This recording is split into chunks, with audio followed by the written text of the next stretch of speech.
cowing thing. Behave, will you? Hey, watch the exhaust, will you? It's nearly dropping off as it is.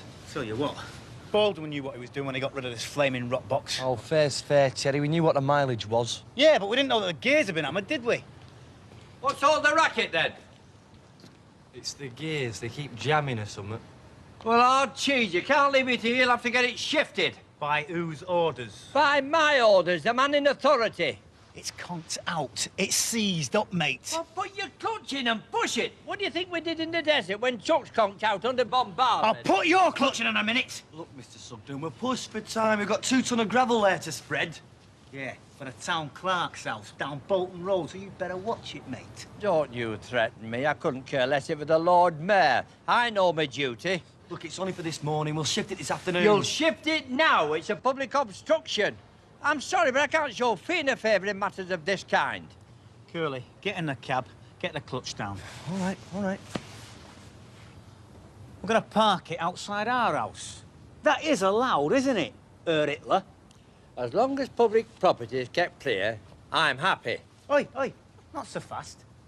If this is a public obstruction and you're a public official, then the message is clear, isn't it? I'm not with you. Well, let me spell it out for you then. Less parrot, more action. In other words, give us a shove. Nice one, Terry.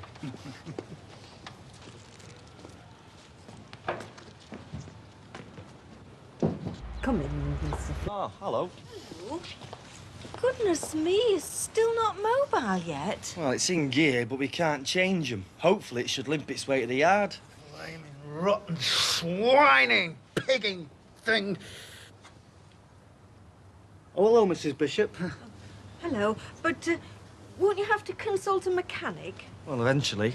Pro 10, we'll have to see if we can't codge it up. Well, we might just get lucky down the scrap mart yard, Mrs. Bishop, and get a similar gearbox to that dodgy effort. You've nothing in hand? No way of funding repairs? New capital equipment? Well, we could just about run to a hand cart. Well, I must say, I admire your spirit, but no stars, I'm afraid, for your business methods. Oh, by the way, Norman, the insurance man called. It seems everything's covered. What, including my telescope? We're to get settlement in full on everything that was stolen. Bye. Bye-bye, Mrs. Yeah. Bishop. Hey, that's Jim. We're laughing, aren't we? I'm not with you. Well, if you get a fresh telescope, we could find a nudist camp, set it up and start selling tickets, couldn't we? Hopefully me no.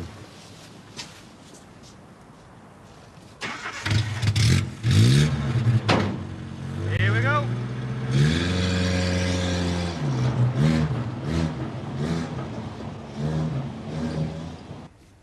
Afternoon down that scrapyard, scratting.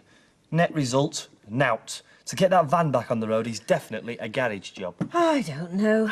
All that money invested in wheelbarrows, and how much did you finally make? In a word, coppers. Well, somehow you don't seem to have your priorities right. I mean, if you knew that the gearbox was on its last legs... You try telling Terry that. It's the flyboy syndrome, you see.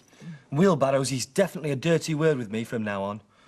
Anyway, smashing meal. I'm gonna have a bath, lie down, and contemplate universal truths. See you later. Yes. Do you want me to sign something? No, I'm afraid not. There's been a hitch. Well, it's rather more than a hitch.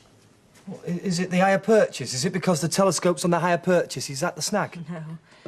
The snag, and it's a very considerable one, is your status in the house, as you might put it. My status? It seems I'm only covered for myself and members of my family.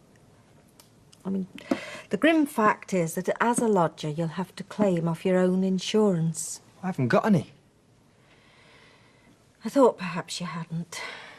Oh, blimey. That puts the tin lid on it, and no mistake.